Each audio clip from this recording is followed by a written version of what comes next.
और एक स्टॉक के तो क्या कहने, ये स्टॉक तो गिरे ही जा रहा है। पहले यहाँ गिरा, फिर यहाँ गिरा, इसके तो हालात ठीक लग ही नहीं रहे हैं। नमस्ते दोस्तों, मैं प्रवीण मलिक अपने इस YouTube चैनल पर आपका स्वागत करता हूं। आज बुधवार का दिन है। आज के दिन बड़े बुधवार में हम दो ऐसे स्टॉक की चर्चा करते हैं जिन्होंने एक बड़ी चाल बनाई। एक ऐसा स्टॉक जो आज का टॉप गेनर रहा और दूसरा ऐसा स्टॉक जो आज का टॉप लूजर रहा। तो चलिए बिना किसी देरी के, बिना किसी विलंब के हम लैपटॉप पर चलते हैं और देख लेते हैं आज के वो दो कौन से स्टॉक्स हैं। तो यहाँ मैंने मनी कंट्रोल की वेबसाइट खोली हुई है। तो चलिए जल्दी से देख लेते हैं आज के टॉप गेनर और टॉप लूजर को। उससे पहले आज का एडवांस डिक्लाइन रेशियो को देख लेते हैं। तो आज का एडवांस डिक्लाइन रेशियो तो ठीक ठाक ही था। 1273 स्टॉक्स ने बढ़त देखी और 945 स्टॉक्स ने गिरावट देखी। तो आज का एडी रेशियो करीब करीब 1.3:1 रहा, जो अच्छा रेशियो है। आज का टॉप गेनर रहा हीरो मोटरकॉर्प, जिसने करीब करीब 3% की बढ़त देखी और आज का टॉप लूजर रहा डॉक्टर रेड्डीज लैब, जिसने करीब करीब 3.25% की गिरावट देखी। तो चलिए सबसे पहले निफ्टी को देख लेते हैं। निफ्टी में आज का व्यापार कैसा रहा। तो यहाँ पे पिछले सप्ताह की रेखाएं डली हुई हैं। पिछले सप्ताह हमने चर्चा करी थी कि निफ्टी पहले नीचे जा सकता है और फिर ऊपर जाएगा। तो अभी निफ्टी नीचे ही जा रहा है। हो सकता है कि पूरी चाल में 2 से 3 सप्ताह ले ले। तो अभी तो निफ्टी नीचे ही जा रहा है, परंतु आज की कैंडल थोड़ी सी ठीक है। आज निफ्टी ने थोड़ी सी बढ़त देखी, परंतु इस कैंडल से ये नहीं पता लगता कि अब निफ्टी का ट्रेंड चेंज हो गया है। तो चलिए इन दो रेखाओं को डिलीट कर देते हैं और आज की कैंडल को देख लेते हैं। तो आज की कैंडल तो बहुत छोटी कैंडल है। आज की कैंडल्स को देख के हम कुछ अनुमान नहीं लगा सकते कि आगे आने वाले समय में निफ्टी ऊपर जाएगा कि नीचे जाएगा। मुझे लगता है कि निफ्टी थोड़ा सा कंसोलिडेट कर रहा है।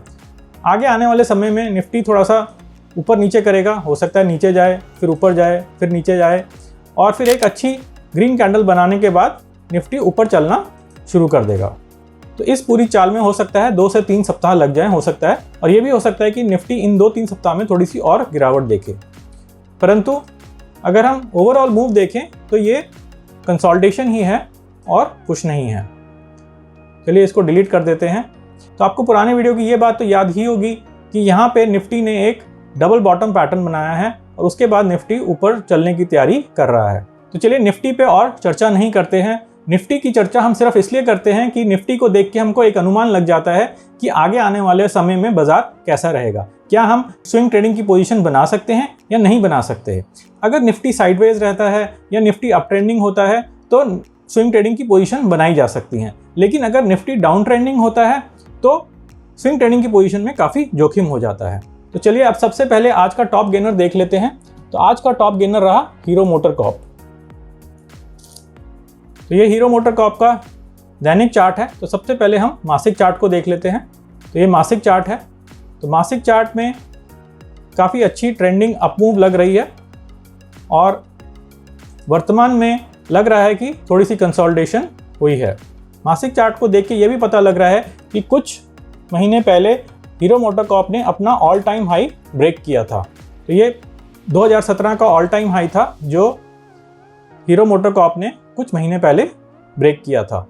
तो ये चार्ट काफ़ी अच्छा लग रहा है। चलिए साप्ताहिक चार्ट भी देख लेते हैं। तो साप्ताहिक चार्ट में भी वो कंसोलिडेशन स्पष्ट रूप से दिखाई दे रही है। चलिए दैनिक चार्ट देख लेते हैं। तो दैनिक चार्ट में भी कंसोलिडेशन स्पष्ट रूप से दिखाई दे रही है। चलिए इस रेक्टेंगल को डिलीट कर देते हैं, इस रेखा को भी डिलीट कर देते हैं और दैनिक चार्ट का विश्लेषण कर लेते हैं। तो दैनिक चार्ट में यहाँ पे ये अप ट्रेंडिंग मूव लग रहा है और उसके बाद एक लंबी कंसोलिडेशन लग रही है। आज की कैंडल एक बड़ी कैंडल है।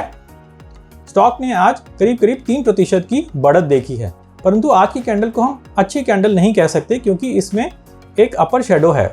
वॉल्यूम तो अच्छी है लेकिन अपर शेडो की वजह से थोड़ा सा संदेह हो रहा है। मुझे लगता है कि हीरो मोटरकॉर्प अपने कंसोलिडेशन पैटर्न से बाहर निकलने की कोशिश कर रहा है, परंतु मुझे ये भी लग रहा है कि हीरो मोटरकॉर्प इतनी जल्दी कंसोलिडेशन पैटर्न से बाहर नहीं निकलेगा। हो सकता है बाहर निकलने के लिए 1 से 2 सप्ताह और ले ले। अगर अगले 1 से 2 सप्ताह में हीरो मोटरकॉर्प कहीं निचले स्तर पर मिल जाए तो हम इसमें एक स्विंग ट्रेडिंग की पोजीशन बना सकते हैं। तो अगर हीरो मोटोकॉर्प आगे आने वाले समय में थोड़ी सी गिरावट देखे और यहाँ पे आए और उसके बाद एक अच्छी ग्रीन कैंडल बना के ऊपर की तरफ चलना शुरू कर दे तो हम यहाँ पे एक स्विंग ट्रेडिंग की पोजीशन ले सकते हैं।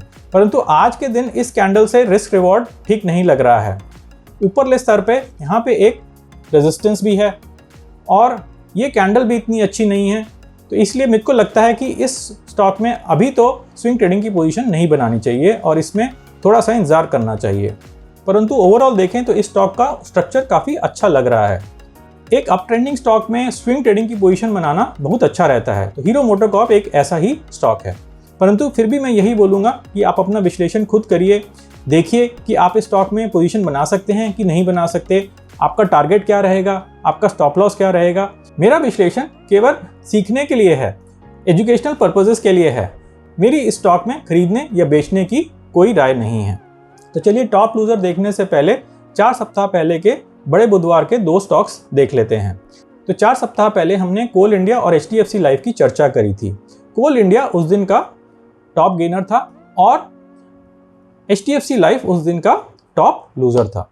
तो सबसे पहले हम कोल इंडिया का चार्ट खोल लेते हैं और देखते हैं इसमें कैसी चाल बन रही है। तो 4 सप्ताह पहले की आकृतियां यहाँ पे दिख रही हैं। चलिए इन सब आकृतियों को डिलीट कर देते हैं। तो 4 सप्ताह पहले 10 अप्रैल के दिन ये वाली कैंडल बनी थी। ये कैंडल तो अच्छी थी, लेकिन हमारा विश्लेषण ये रहा था कि इसमें अभी खरीदारी नहीं करनी चाहिए, एक स्विंग ट्रेडिंग की पोजीशन नहीं बनानी चाहिए। चलिए सबसे पहले 4 सप्ताह पुरानी एक छोटी सी क्लिप देख लेते हैं। और यहाँ पे ये आज की कैंडल बहुत ही अच्छी कैंडल बनी है, बड़ी कैंडल है और अच्छी वॉल्यूम पे बनी है। तो यहाँ पे अगर हम एक हॉरिजॉन्टल रेखा डाल दें तो ये कैंडल एक रेजिस्टेंस के काफ़ी पास है और ऐसे ही एक यहाँ पे भी दूसरी रेजिस्टेंस है। तो यहाँ पे अगर स्विंग ट्रेडिंग बनाई जाए तो रिस्क रिवॉर्ड अच्छा नहीं रहे। अगर भाव यहाँ कहीं मिलता तो हम स्विंग ट्रेडिंग बना सकते थे।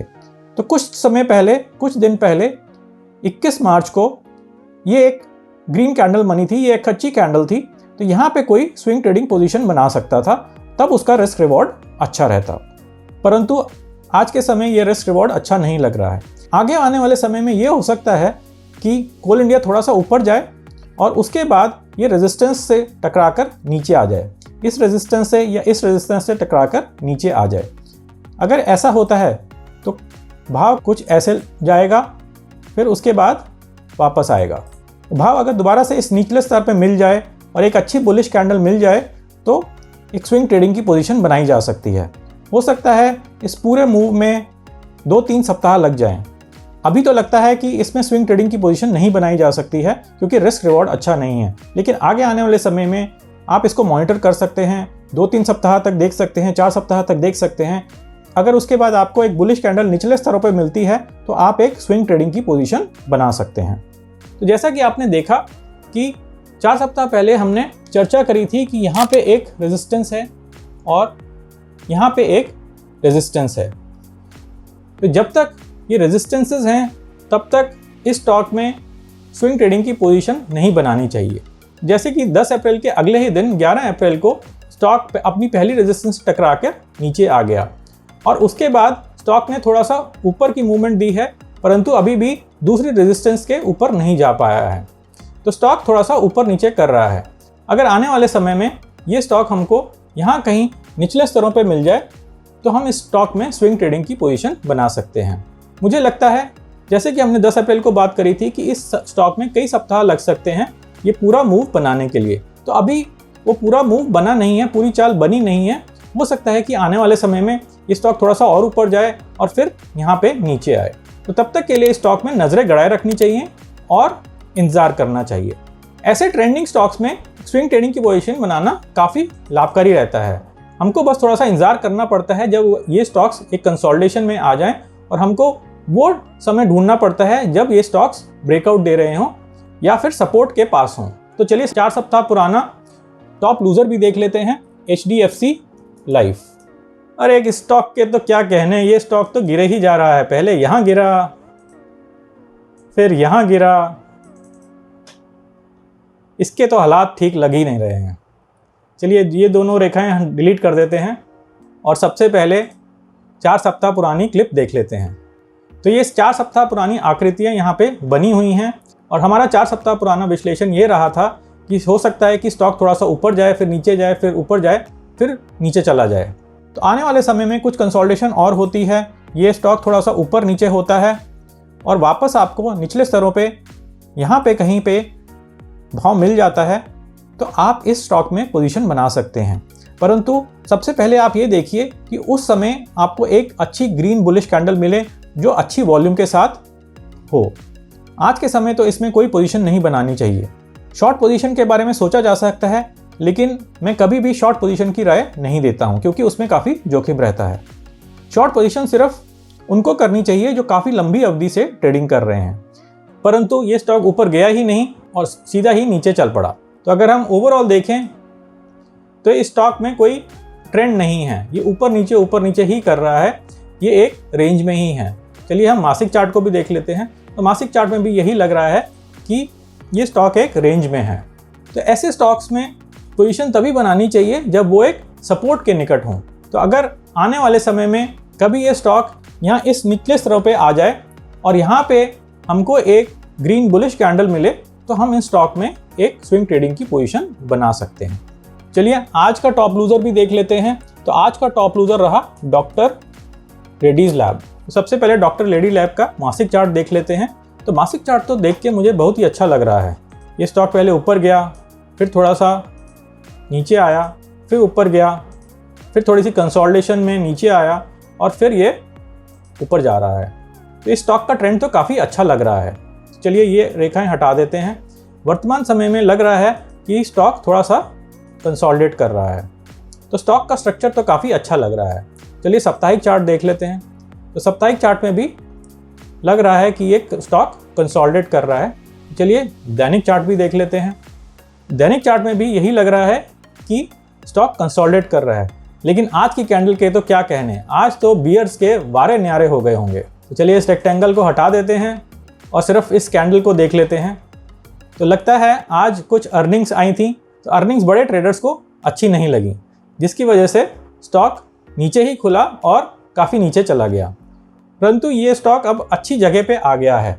अगर यहाँ पे देखें तो यहाँ पे एक सपोर्ट बनता है। तो इस सपोर्ट पे अगर स्टॉक अगले 1-2 दिनों में थोड़ा सा और नीचे आ जाए और फिर यहाँ पे एक अच्छी ग्रीन बुलिश कैंडल बन जाए, तो हम इस स्टॉक में एक स्विंग ट्रेडिंग की पोजीशन बना सकते हैं। अगर अगले 1-2 दिनों में ऐसी चाल बनती है तो यहाँ पे एक डबल बॉटम पैटर्न बन सकता है। और ये स्टॉक तो वैसे ही काफ़ी अच्छा है, इस स्टॉक में तो अच्छा अप ट्रेंड दिखाई दे ही रहा है। तो अभी ये स्टॉक कंसोलिडेशन में है, तो हम इस स्टॉक में एक अच्छे समय का इंतजार कर सकते हैं और उसके बाद एक अच्छी स्विंग ट्रेडिंग की पोजीशन ले सकते हैं। तो चलिए इस वीडियो को समाप्त करते हैं, लेकिन समाप्त करने से पहले मैं फिर से यही कहना चाहूँगा कि जिन भी स्टॉक्स की हमने आज चर्चा करी है उसमें मेरी बेचने या खरीदने की कोई राय नहीं है। आप अपना विश्लेषण खुद करें और देखें क्या आप इन स्टॉक्स में एक स्विंग ट्रेडिंग की पोजीशन बना सकते हैं या नहीं। अगर आप बना सकते हैं तो उसका टारगेट क्या रहेगा और उसका स्टॉप लॉस क्या रहेगा। मेरा विश्लेषण सिर्फ एजुकेशनल पर्पसेस के लिए ही है। इन स्टॉक्स में मेरी खरीदने या बेचने की कोई राय नहीं है। तो जुड़े रहिए मेरे साथ ऐसे ही ज्ञानवर्धक वीडियोस के लिए। नमस्ते और धन्यवाद।